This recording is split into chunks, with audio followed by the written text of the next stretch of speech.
Hey guys, this is Vivek. Welcome to my channel again. और कैसे हैं आप सब। तो सर्दियों का मौसम आ चुका है और जुकाम खांसियों का भी सीज़न आ चुका है। लोग अब बीमार ज़्यादा पड़ रहे हैं, उनके जुकाम ज़्यादा हो रहा है।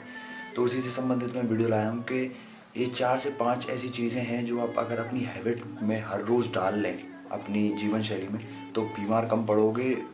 नाक की प्रॉब्लम हुई या बॉडी की इम्यूनिटी संबंधित कोई भी प्रॉब्लम हुई, वो बहुत कम होगी। बीमार इस बार पड़ोगे और ये वाली सर्दियाँ आपकी सबसे बेस्ट गुजरेंगी। और जीवन के लिए आपको ये अगर आदत मिल गई तो डेफिनेटली आपकी जीवन पूरी बदल जाएगा।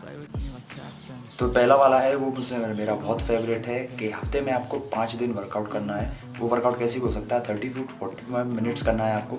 जिम में कर सकते हो, घर पे कर सकते हो, डंबल से कर सकते हो, बिना डंबल से कर सकते हो, कैलिस्थेनिक्स कर सकते हो, जिम कर सकते हो, जो आपको करना है वो कर सकते हो। और जो जिम करते हैं यानी कि हफ्ते में 5 से 6 दिन जो वर्कआउट करते हैं, उनके अंदर इम्यूनिटी हाई होती है नॉर्मल जो एक्टिविटी नहीं करते उनसे। और 43% चांसेस कम होते हैं बीमार पड़ने के, जुकाम, खांसी, नाक की कोई प्रॉब्लम होने से, और सर्दियों में भी। और डेफिनेटली वो ज़्यादा इन्जॉय कर पाते हैं सर्दी। सो डेफिनेटली आपको भी वर्कआउट करना चाहिए हफ्ते में 5 दिन, 30 to 45 minutes every day. Second वाला है कि आपको दिन के अंदर कम से कम 3 बार फ्रूट्स या सब्जी ज़रूर लेनी है। कैसे लेनी है कि 1 सर्विंग के अंदर आपका 1 एप्पल होना चाहिए, 2 बनाना होनी चाहिए कम से कम, स्ट्रॉबेरीज़ होनी चाहिए, ब्लूबेरीज़ भी होनी चाहिए, इनमें से कोई भी आपकी चॉइस है। उसके अलावा चीकू हो गया, और सब्जियों में हरी सब्जियां जितनी भी होती हैं वो, चुकंदर हो गया, बहुत सारी होती है जो सर्दी में आप खा सकते हैं। हालांकि चुकंदर बहुत से लोगों को सर्दी करता है, जुकाम कर देता है। उसके अलावा जो होती है सब्ज़ी, वो हरी सब्जियां जितनी भी होती हैं, आलू भी बहुत अच्छा होता है, कार्बोहाइड्रेट्स का होता है।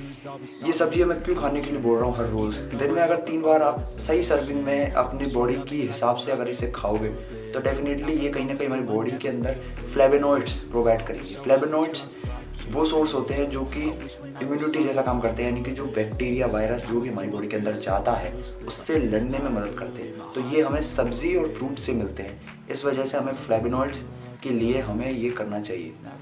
तीसरा है, अगर आप वर्कआउट कर रहे हैं तो रिकवरी की भी बहुत ज़रूरत है, इसलिए आपको कम से कम 8 घंटे की नींद लेनी चाहिए।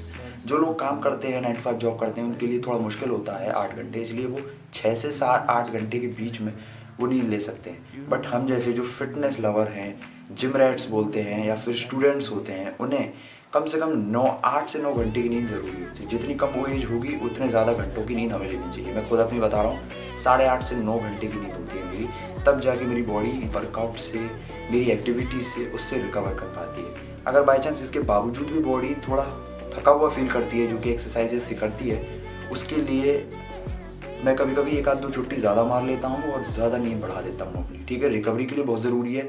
और जो लोग ज़्यादा सोते हैं उनकी इम्यूनिटी भी ज़्यादा होती है बजाय उन लोगों के। दूसरा, स्ट्रेस लेवल्स को डाउन करती है हमारी नींद, हमारे डिप्रेशन को।